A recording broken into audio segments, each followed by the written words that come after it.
What's up, Chooms? Got a question for you. So, who is this D. Choom?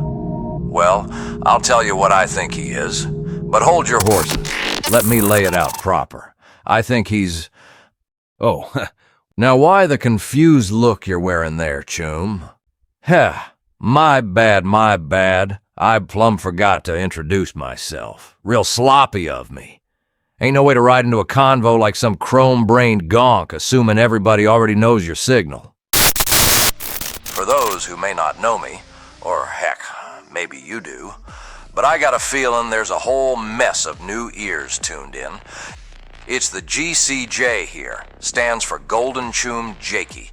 Just a fictional choom riding the net with nothing but observations and bad habits. Hell, I don't even exist in the friggin' cyberpunk lore to begin with. Nah, no chrome legend. No big deal. Just a fictional choom who knows some stuff, that's all, but I promise you, I'm no one special. Posted up on 52nd and Vicksburg, right near the old petrochem lot. Been in Night City long enough to see gonks rise, fall, and get flatlined. But me, I ain't no merc. Ain't got the chrome or the stomach for that kind of life. Just here to earn, learn, and delta the hell out when the time is right. All right now, we got introductions out the way. Let me cut through the jibber-jabber like a monoblade through wet chrome. So, Studio Trigger and CDPR went ahead and released the 4 main characters, ripe for the slaughter. Scratch that. I mean ripe for the exciting Night City adventure we're fixing to witness in Edgerunners Season 2. Now take a look at this bunch. What a strange pack of chooms, huh? 4 of them on the board so far. First up, this kid. Says here, and I quote, Roman Carax, a young filmmaker obsessed with documenting real life in a city dominated by brain dances. Now, I'm sitting here thinking, is this our main protagonist? Well, shit, I don't know. All I know is he's a cameraman. And every choom in Night City knows the old saying, cameraman don't die. So if I was a betting man, I'd say this kid's got the highest survival odds out of this whole damn lineup. But hey, Night City don't care about odds. Could be wrong, could be dead wrong, anywho, on to the next. Now, the older chromed-up fella in the back, that's, and I quote, Weak Kingsley, a veteran edgerunner who was once at the top of Night City's underworld, but now lives in the shadow of his former glory. Weak, huh? Formerly known as King, now just Weak. Now that's a cold upgrade. Or downgrade, depending how you look at it. What gets me is this. Night City is full of ghosts, just like this weak Kingsley Choom. You don't hear about half the legends in this city, not unless you dig deep into the static and broken feeds. And that right there tells you everything. Night City don't remember you unless you force it to. Hell, there's so many mercs, solos, and chromed-up nightmares that came up swinging, tried to carve their name into the city, and still got swallowed whole by it. Legends that never made it past the underground. Makes you think, don't it? How a man like this weak character could have once been a top-tier merc, and yet still be a ghost in the main story of Cyberpunk 2077. That ain't coincidence. That's Night City math. Too many guns, too many graves, too many stories that never get patched into the main database. I mean, you got your icons of the city, the Titans, the mythical tier top chrome elite solos, the Apex Chooms, like you know, the Atom Smashers, Morgan Blackhands, the Vs, the Merc Nightmares that make even other killers sweat. Then you drop a tier down. B tier, C tier, D tier, all the way down. Still dangerous chooms, still chrome killers. But not everybody gets to be a legend. Some just become footnotes with better aim. That's where your David Martinez types fall in, and a whole mess of other names from different crews and different streets. And see, that's the thing. In Night City, it don't matter how sharp you are. You either fade out, get got, or your mind fries itself and you end up a walking glitch. And looks like weak Kingsley might already be halfway there. Honestly, I'd be surprised if this choom makes it to the end of the season. I mean, when's the last time you saw a redemption arc in Night City end clean? Ain't happen often. Choom's probably gonna go out nasty. Could be wrong, but that's just my read on the wind. Next up, this one's got more chrome than a rusted Militech vault after a war zone cleanup. She's, and I quote, Talia Yang, a woman from the corporate world whose heart belongs to chrome and violence. Well now, ain't that just poetic in a dangerous kind of way? You know what they say, live by the sword, die by the sword.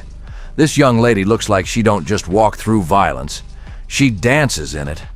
And in a city like this, unless your name's Adam Smasher, that kind of lifestyle don't end pretty. 'Cause once Night City puts its eye on you, it don't blink, it watches, it waits, and eventually it collects. Don't you forget, Night City is the true main character, and it swallows up anybody making noise loud enough to echo. Like I was saying before, Night City's a graveyard of names that never made it to the top shelf. From David Martinez to every gang boss, every unnamed solo, every chromed up nobody who thought they could outrun the city itself. This place has produced legends, but it don't keep most of them. Truth is, a lot of these stories never leave the underground. They don't get written into the main script. They just vanish into static. And that's just how this city breathes. Kind of sad when you sit with it long enough.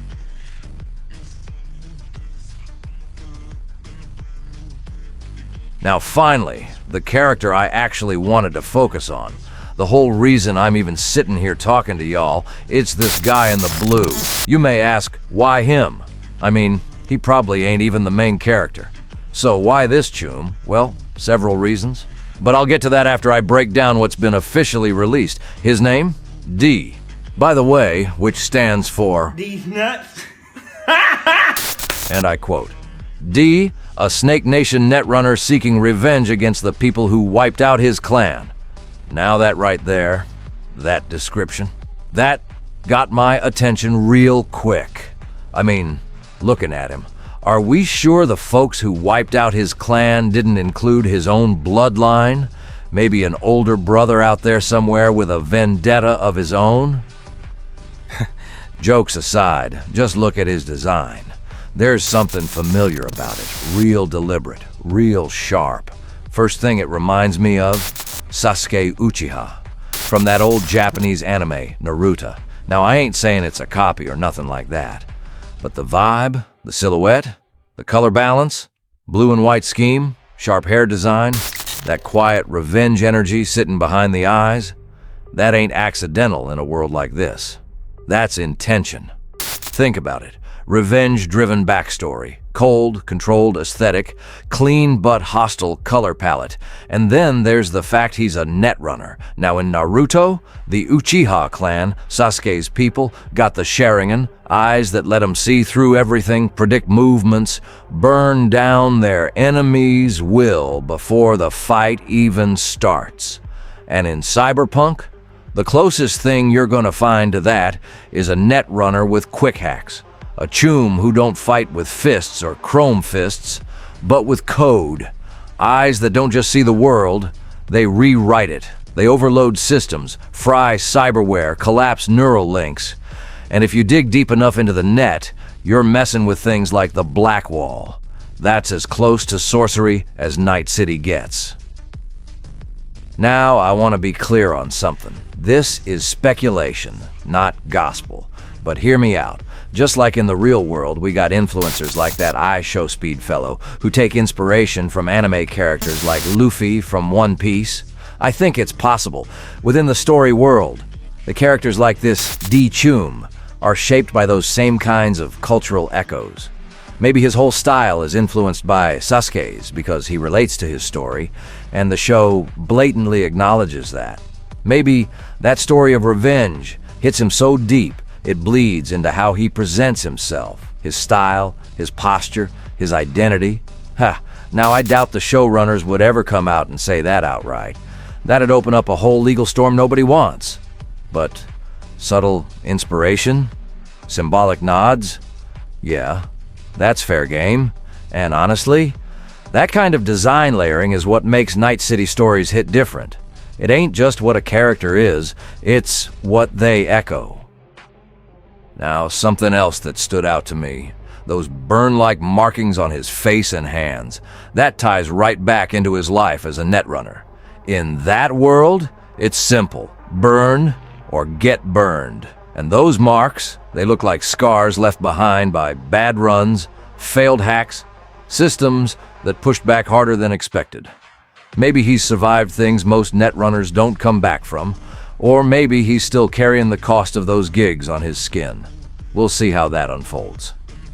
Now, another angle worth talking about. His story ties directly into Snake Nation and the revenge against whoever wiped out his clan. What we do know is that the backers are enemies of Snake Nation. Quick edit here, Chooms. This old timer's patching the record. I gotta walk back something I said. Earlier I claimed the Snake Nation and the backers were enemies, and that V might have had a hand in D's family deal. Yeah, that's off. Lore's clearer than I made it. The backers weren't enemies with the Snake Nation. They basically collapsed as a clan, and what was left got folded into the Snake Nation. Some, like Nomad V, split off instead of joining up. So, yeah, that theory? Scrap it. All right, edit's done. Back to the story. And there's history there. Conflict, tension, blood in the dust. But you only really pick up on that deeper layer if you played Cyberpunk 2077 as Nomad V Lifepath and radioed McCoy from the tower early on. So that leads me to a question.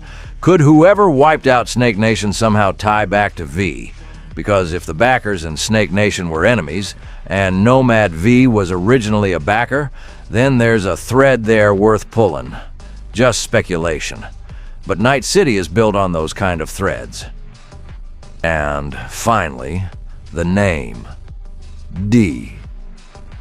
That's what sticks in my head the most. Single letter identity. Same pattern we've seen before. And in Cyberpunk, when someone only goes by one letter, they usually ain't ordinary. I mean, look at V. One of the most dangerous mercs this city has ever seen. So D already feels like he's being framed in that same mythic category. And netrunners? Don't sleep on them. Alt Cunningham, Spider Murphy, Bart Moss, Songbird. Some of the most dangerous minds in this whole city never needed chrome fists. They had the net. And a revenge-driven netrunner? That's a recipe Night City tends to write blood stories around. One more detail I noticed. His birthday is listed as October 1st. Now, you're probably wondering, Jakey, why'd the hell you bring that up? Who cares about the Choom's birthday? Well, 'cause D's birthday just so happens to be close to V's birthday, which is October 12th.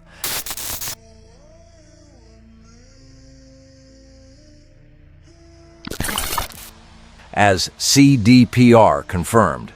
Which, by the way, personally, I don't think we should have ever known V's birthday, but that's a different conversation.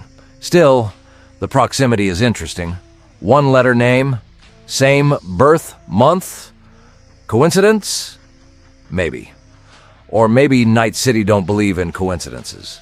And that's why I focused this whole breakdown on D, because these little echoes, they don't feel random. But hey, I'm just a Choom with eyes, not a prophet. Just calling what I see in the dust and static. We'll find out what's real when Edgerunners Season 2 drops this fall. Welp, that's all I got for today. Till next time, y'all.